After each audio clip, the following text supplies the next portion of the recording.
Bismillahirrahmanirrahim. Assalamualaikum warahmatullahi wabarakatuh. Innal hamdalillah wassalatu wassalamu ala Rasulillah la haula wala quwata illa billah. Rabbi shrahli sodri wa yassirli amri wahlul 'uqdatam min lisani yafqahu qawli. Amma ba'du. Sahabat Ummahatul Jannati yang dirahmati oleh Allah Subhanahu wa Ta'ala, kami informasikan susunan acara kajian online pada hari ini yaitu Tilawati Al-Quran Surat Al-Baqarah. Baiklah, kepada para pemateri kami persilahkan. Bismillahirrahmanirrahim. Assalamualaikum warahmatullahi wabarakatuh. Alhamdulillahirabbil alamin wa bihi nasta'inu ala umurid dunya waddin wassalatu wassalamu ala sayyidina Muhammadin wa ala alihi wa ashabihi ajma'in, amma ba'du. Rabbi syrah li sadri wa yassir li amri wahlul 'uqdatam min lisani yafqahu qawli. Subhanaka la ilma lana illa ma 'allamtana innaka antal alimul hakim. Bunda-bunda solehah yang dirahmati Allah Subhanahu wa Ta'ala, kita panjatkan puji syukur kita kehadirat Allah. Alhamdulillah, dengan izinnya kajian online kita bisa laksanakan kembali. Mudah-mudahan apa yang kita niatkan ini menjadi satu amal ibadah yang terbaik di sisi Allah Subhanahu wa Ta'ala. Sholawat dan salam senantiasa tercurahkan kepada junjungan Nabi besar kita Muhammad sallallahu alaihi wasallam. Mari sama-sama kita buka kembali pelajaran kita atau kajian kita, bacaan Al-Quran kita, dengan kita masih berada di bacaan kita di surah Al-Baqarah. Mudah-mudahan bacaan Al-Quran kita kelak akan menjadi penolong kita di hari kiamat. Amin ya rabbal alamin. Silahkan buka Al-Qur'annya untuk kita baca dan kita simak bersama. A'udzu billahi minasy syaithanir rajim. Bismillahirrahmanirrahim. Bala man aslama wajhahu lillahi wa huwa muhsinun falahu ajruhu inda rabbih wala khawfun alaihim wala hum yahzanun. وقالت اليهود ليست النصارى على شيء وقالت النصارى ليست اليهود على شيء وهم يتلون الكتاب كذلك قال الذين لا يعلمون مثل قولهم فالله يحكم بينهم يوم القيامة فيما كانوا فيه يختلفون ومن أظلم ممن منع مساجد الله أن يذكر فيها اسمه وسعى في خرابها أولئك ما كان لهم أن يدخلوها إلا خائفين لهم في الدنيا خزي ولهم في الآخرة عذاب عظيم ولله المشرق والمغرب فأينما تولوا فثم وجه الله Innallaha wasi'un alim. وقالوا اتخذ الله ولدا سبحانه بل له ما في السماوات والأرض كل له قانتون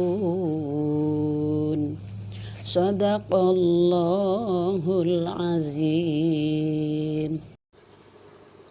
Aku berlindung kepada Allah dari godaan syaitan yang terkutuk dengan menyebut nama Allah yang Maha Pengasih lagi Maha Penyayang.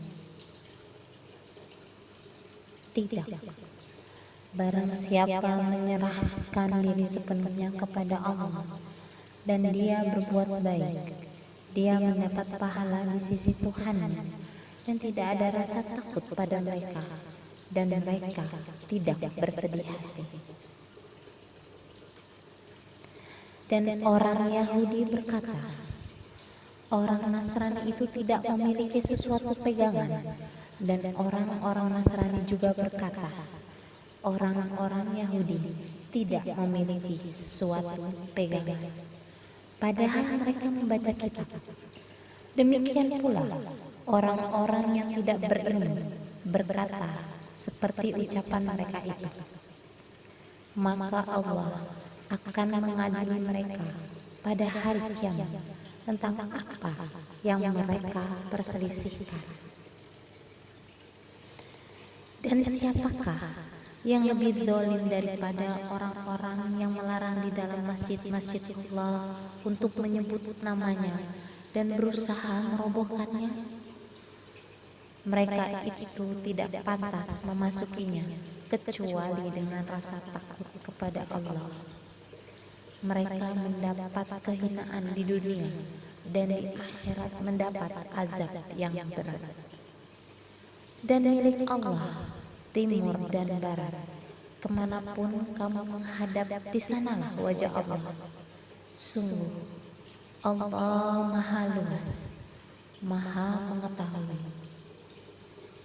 Dan mereka berkata, Allah mempunyai anak. Maha suci Allah, bahkan miliknya lah apa yang di langit dan di bumi, semua tunduk kepadanya. Maha benar Allah dengan segala firman-Nya. Kita baca hukum tajwidnya satu ayat terakhir dari waqalut takhadallahu. Waqalut, waqa di situ hukumnya mad tabi'i. Waqalut takhadallahu di situ hukumnya alif lam syamsiyah. Takhadallahu lafaz jalalah. Waladan subhanahu, tanwin ketemu sid, di situ hukumnya ifa. Sub di situ qalqala sugro. Subha di situ hukumnya di ha matobi'i. Nahu kalau kita di situ baca panjang, di situ hukumnya madsilah. Madsilah qasirah. Ballahu lam ketemu lam, hukumnya sejenis ketemunya. Di situ hukumnya di situ hukumnya idgham mimi atau misli atau mutamatsilain. Lahu di situ hukumnya madsilah qasirah. Ma matobi ma fis samawati, fis alif lam syamsiyah, samawati di situ matobi samawati, wal alif lam qamariyah, wal ard. Kullun lahu, kun bacaannya tulisannya kullun. Di situ tanwin ketemu lam, di situ hukumnya idgham bila gunna, tanwin ketemu lam. Lahu di situ hukumnya madsilah qasirah. Qa mad tabi'i qanitun, mad arid lisukun. Allahumma arhamna bil Qur'an. Bunda-bunda soleha ummahatul jannati yang dirahmati Allah, kita lanjutkan kajian kita, pelajaran kita pada hari ini masuk pada ad-darsus salisu fi aqsamil idgham. Pelajaran yang ketiga yaitu macam-macam idgham. Ada 3 idgham di sini. Yang dimaksud adalah idgham mutamasilain, idgham mutaqaribain, dan idgham mutajanisain. Idgham mutamasilain sudah kita bahas, dan ini yang kedua kita bahas idghamul mutaqaribaini. Idghamul mutaqaribaini, idgham mutaqaribain. Idgham artinya memasukkan, mutaqaribain artinya dua huruf yang berdekatan. Berarti idgham mutaqaribain adalah memasukkan atau melebur dua huruf yang berdekatan pada makhraj dan beda pada sifat. Dalam kaidah disebutkan huwa ma taqarraba makhrajan wa sifatan, yaitu dua huruf berdekatan pada makhraj dan sifat. Tersebut dalam nazam wa in yakuna makhrajan taqarraba wa fi sifati ikhtalafa yulaqaba mutaqaribaini aw yaktubat tafaqo fi makhraji duna sifati khuttiqo.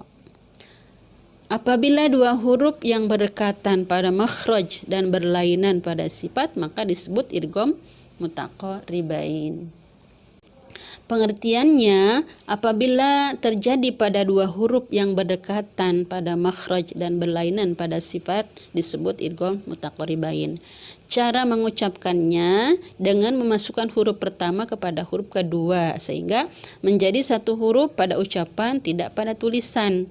Kemudian menjadi satu huruf yang bertasydid, hanya ada penekanan yang diberatkan dalam bunyi, disebut ilhan. Apabila idgham ini terjadi pada huruf yang bersifat bunyi atau qalqalah, sama halnya terjadi pada idgham sebelumnya. Dan apabila terjadi pada huruf pertama yang sifatnya lebih kuat daripada huruf kedua, maka Imam Hafs membaca dengan dua cara, yaitu idgham kamil atau lebih masyhur atau lebih utama, dan idgham naqis. Jadi cara kita membaca idgham mutaqaribain, di sini ada yang namanya makharijul huruf, tempat keluarnya huruf. Ya, kita pernah pelajari di waktu pertemuan masih tatap muka, makharijul huruf. Ada tempat keluarnya huruf itu hurufnya beda atau lain jenis, tapi tempat keluar hurufnya sama. Ya, di sini kita akan lihat nanti ada contoh. Jadi kalau kita bertemu dengan huruf yang seperti itu, maka disebut idghamnya namanya idgham mutaqaribain. Ya, nanti kita lebih jelas lagi, kita lihat contoh di sini. Contohnya yaitu lam ketemu ro, keluarnya lam dengan ro berdekatan, lam ro. Di gambar makharijul huruf di sana terlihat lam sama ro keluarnya tuh berdekatan, dan boleh di samping kiri, boleh di samping kanan, lam ro gitu ya. Karena hurufnya keluarnya berdekatan, sifat hurufnya beda, tapi tempat keluarnya berdekatan, gitu ya. Seperti contoh di sini tulisannya kul robbi, tulisannya kul robbi. Nah, huruf yang pertama dilebur masuk ke dalam huruf yang kedua, yaitu huruf ro. Jadi huruf yang pertamanya nggak dibaca, langsung ke huruf yang kedua. Jadi bacanya qur rabbi, enggak dibaca qul rabbi, gitu ya. Qur rabbi, seperti itu. Lam sama ra, jadi lamnya dilebur masuk ke huruf ra. Kemudian yang kedua di sini contoh qaf ketemu kaf, itu pun berdekatan makharijul hurufnya, sifat hurufnya beda, qaf kaf, tapi tempat keluarnya berdekatan ya, di bagian huruf alaq di sana. Tulisannya alam nakhluqkum, tulisannya ya. Tapi ketika kita membacanya nggak dibaca lagi alam nakhluqkum.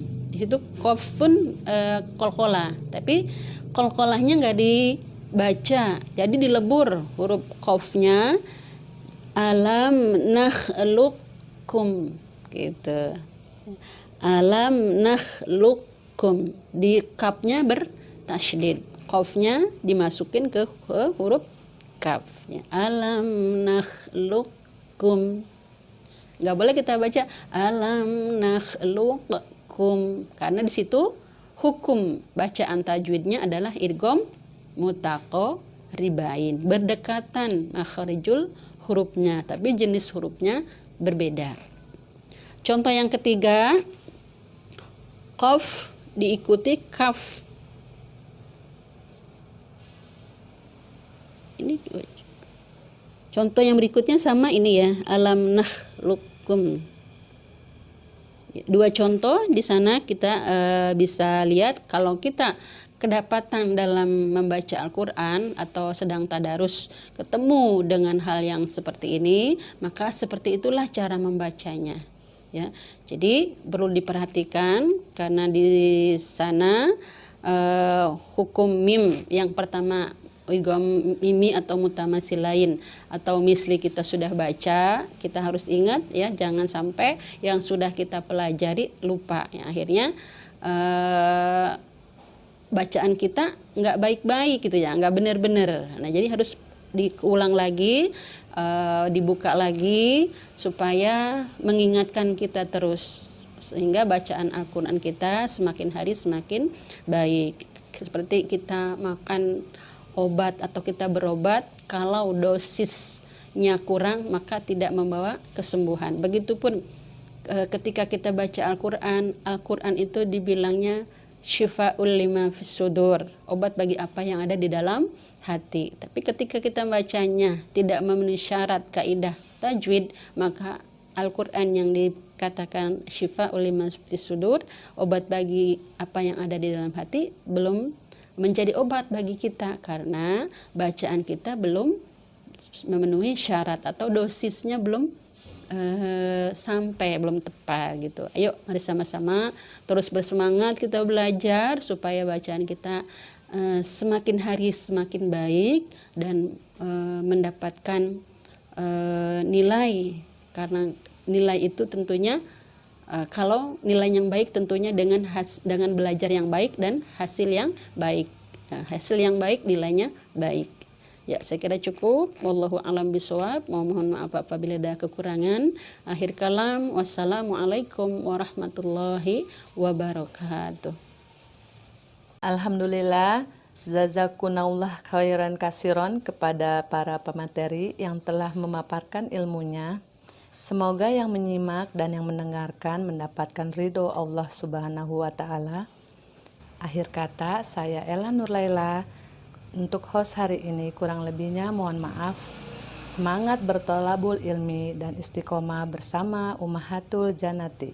Wassalamualaikum warahmatullahi wabarakatuh.